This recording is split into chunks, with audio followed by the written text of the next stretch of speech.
Solar myths भी तो बहुत हैं। कहते हैं कि जी एक तो पहले ये कहा जाता है कि जी सोलर अगर आप लगवाते हैं उससे गर्मी बढ़ रही है। जी जी। दूसरा ये कहते हैं कि जी सोलर जो है उसकी दूसरी साइड से भी कहा जाता है जी उधर से भी वो चार्जिंग कर रहे होते हैं। तीसरा ये वो कहते हैं कि जी रात को भी चार्जिंग हो रही होती है। ये क्या कहानियाँ बनी हुई हैं? सर इसमें डिफरेंट चीज़ें हैं। एक तो जो आपका पहला क्वेश्चन है कि जो सोलर के डबल साइड से भी बिजली बना रहे हैं, बायफेशियल पैनल होते हैं सर, डबल साइडेड है, बिल्कुल प्रोडक्शन होती है इस पर, लेकिन उसको एक सर्टन सरफेस दिया जाता है, एक इन्वायरमेंट क्रिएट किया जाता है ताकि वो प्रोडक्शन कर सके।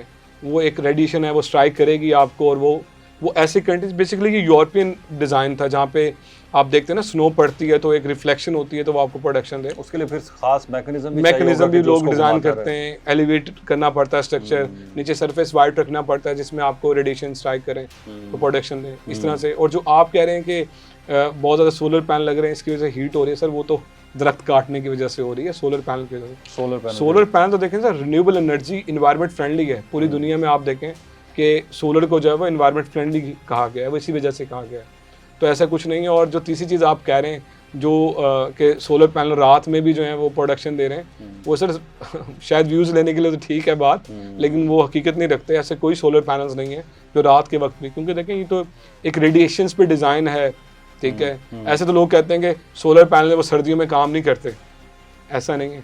आप देखें जो सितंबर अक्टूबर के अंदर सोलर की प्रोडक्शन है तो शायद आपकी मई और जून से भी ज़्यादा है, क्योंकि ये एक 25 डिग्री पे डिज़ाइन किया जाता है सोलर पैनल को। उससे आप अप की तरफ जाएं या डाउन की तरफ जाएं तो प्रोडक्शन आपके लॉसेस आते हैं। तो इसका मतलब है कि अकॉर्डिंग टू वेदर इसको चेंज करते रहना चाहिए, उसकी डायरेक्शन को? ऐसा कुछ भी नहीं सर, वो सर्टेन एंगल पे एक लगा हुआ है, आपको कोई डायरेक्शन चेंज करने की जरूरत नहीं है, बिल्कुल करने की जरूरत। दूसरा एक इम्पोर्टेंट सवाल ये आता है कि जब हम बात करते हैं एनर्जी मिक्स की, तो इस वक्त सोलर जो है वो थर्ड सोर्स बन चुका है अगर आप कंपेयर करें। बिल्कुल। तो आपको क्या लगता है कि फ्यूचर में हमें ज़्यादा सोलराइजेशन इसमें नज़र आ रही है? सर बिल्कुल नज़र आ रही है, और आप देखें कि जिस तरह से गवर्नमेंट भी इस पे इनिशिएट ले रही है कि सोलराइज करने चाहिए। आपके स्कूल्स हैं गवर्नमेंट के, आप देखें डिफरेंट इदारे हैं, हॉस्पिटल्स हैं, एग्रीकल्चर है, इंडस्ट्री है, वो इसके ऊपर जा रही है। बिल्कुल। तो फिर अगर ज़्यादा से ज़्यादा लोग इंडिपेंडेंट एनर्जी की तरफ जाएंगे तो फिर ये ग्रिड का क्या होगा? क्या ग्रिड्स उससे मुतासर नहीं होंगे? मेरा सवाल दोबारा से रिपीट हो रहा है। तो फिर ये जो IPPs हैं, ये जो बड़ी बड़ी कंपनियां हैं जो आप कह रहे हैं कि जी फर्नेस ऑयल से, LNG से, यानी कि महंगे तेल से बिजली बना रही हैं, तो वो इससे इफेक्ट नहीं होंगी फिर? सर आप देखें कि हर चीज़ के प्रॉन्स कॉन्स हैं।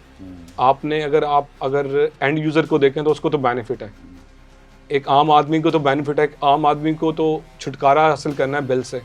वो जो बिल के मद में आप फ्यूल एडजस्टमेंट भी दे रहे हैं, डिफरेंट टैक्सेस भी पे कर रहे हैं, वो यूनिट्स काउंट करके वो देखते हैं। जैसे घर में नहीं वाले गरीब आदमी गिन गिन के खाता है तो वो यूनिट भी देख रहे होते हैं कि 200 ना क्रॉस कर जाए। और आप कौन बेनिफिशियरी है सबसे ज़्यादा इस सोलर सिस्टम? सर गवर्नमेंट कोई भी इनिशिएट लेती है तो वो सबसे पहले देखती है अपनी पब्लिक को, एक आम आदमी को, कि उसको बेनिफिट हो रहा है कि नहीं हो रहा, उसका टारगेट भी वही है। तो आप कह रहे हैं कि 1-1.5 लाख में वो अपना सोलर सिस्टम लगवा सकता है, बिल्कुल, और अपनी बिजली का बिल आधा कर सकता है, आधे से भी ज़्यादा बेनिफिट ले सकता है, आधे से भी ज़्यादा बेनिफिट, यानी कि सारा दिन वो फ्री में बिजली चला सकता है 1.5 लाख रुपए में। क्योंकि सर वो आम आदमी है, उसके घर सिंगल फेस मीटर लगा होगा, 3 फेस नहीं लगा होगा, उसको चार्जेस भी जो है वो आपको पता नहीं पीक आवर्स में ज़्यादा होते हैं, तो वो नहीं उसको पड़ रहे होंगे।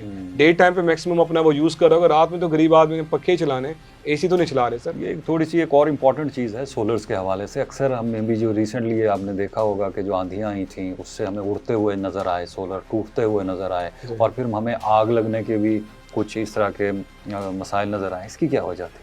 सर इसमें ये होता है कि जो सोलर पैनल्स वगैरह इंस्टॉल करते हैं, एक तो वो सर्टिफाइड इंस्टॉलर नहीं होते।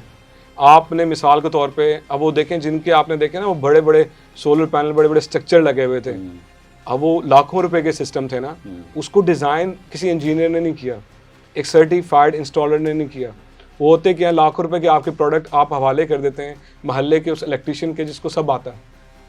मैं किसी को डिसरिस्पेक्ट नहीं कर रहा सर। कॉस्ट क्या होती है एक अगर सर्टिफाइड इंस्टॉलर से लगवाया जाए और अगर उसका कंपैरिजन किया जाए, जैसे आप कहते हैं मोहल्ले के इलेक्ट्रिशियन में, तो what is the difference? Sir देखें एक 10 किलोवाट का अगर सेटअप है, अगर एक मोहल्ले का इलेक्ट्रिशियन आपको 10 से 15 हज़ार में सारा का सारा वो फिक्स करके दे रहा है, और वही किसी सर्टिफाइड कंपनी से करेंगे तो 50 to 60,000 वो आपको चार्ज करते हैं, लेकिन वो आफ्टर सेल सपोर्ट दे रहे हैं, वो लाखों रुपए का जो आपका प्रोडक्ट है उसकी सिक्योरिटी दे रहे हैं। अगर आपका ये जो आप देख रहे हैं, देखें नेचुरल डिजास्टर समथिंग एल्स, लेकिन उसको डिज़ाइन करना, एक एंगल देना कि इतने एंगल पे हम मैक्सिमम लगा सकते हैं, इससे ऊपर हम जाएंगे तो हमें डैमेजेस आ सकते हैं। तो आप ये कह रहे हैं कि इकोनॉमिकल से ज्यादा कल्चरल इशू है, जेब बहुत का ज़्यादा इशू नहीं है। ये बहुत ज़्यादा सर बिल्कुल ऐसे ही कि जैसे 1.5-2 लाख की बाइक लेके 300-500 वाला हेलमेट लेके फिर- एग्जैक्टली सर, ऐसे ही। और आप कहें जी वो आपको प्रोटेक्शन देते, ऐसा नहीं है। तो सर आपने लेकिन ये है ना, ये तो चले बड़े जो सेटअप लगवाते हैं उनके लिए तो ठीक है, जो 1.5, 2, 2.5 लाख रुपए वाला लगवा रहा है वो कोशिश करता है कि मुझे 40-50 हज़ार रुपए बच जाएं, तो ज़ाहिर है उसका तो सर जेब का लाजमी मसला बच है जाते ना। हैं, सर लाजमी बच जाते हैं। उनके लिए ये इलेक्ट्रिशियन इसलिए बेनिफिट है क्योंकि एक तो उसने अपना प्रोडक्ट चूज़ कर लिया, उसने प्रोडक्ट अपनी मर्जी से चूज़ करना है कि मैंने वो लेना है जिसके अंदर प्रोटेक्शंस होंगी, ठीक है। उसने वो बाय कर लिया, पैनल बाय कर लिए, उसने कोई हैवी लोड तो घर में चलाना नहीं है जिसकी वजह से कोई वापडा की सर्ज आ रही है, कोई लोड ज़्यादा चल रहा है तो उसको नुकसान दे गया।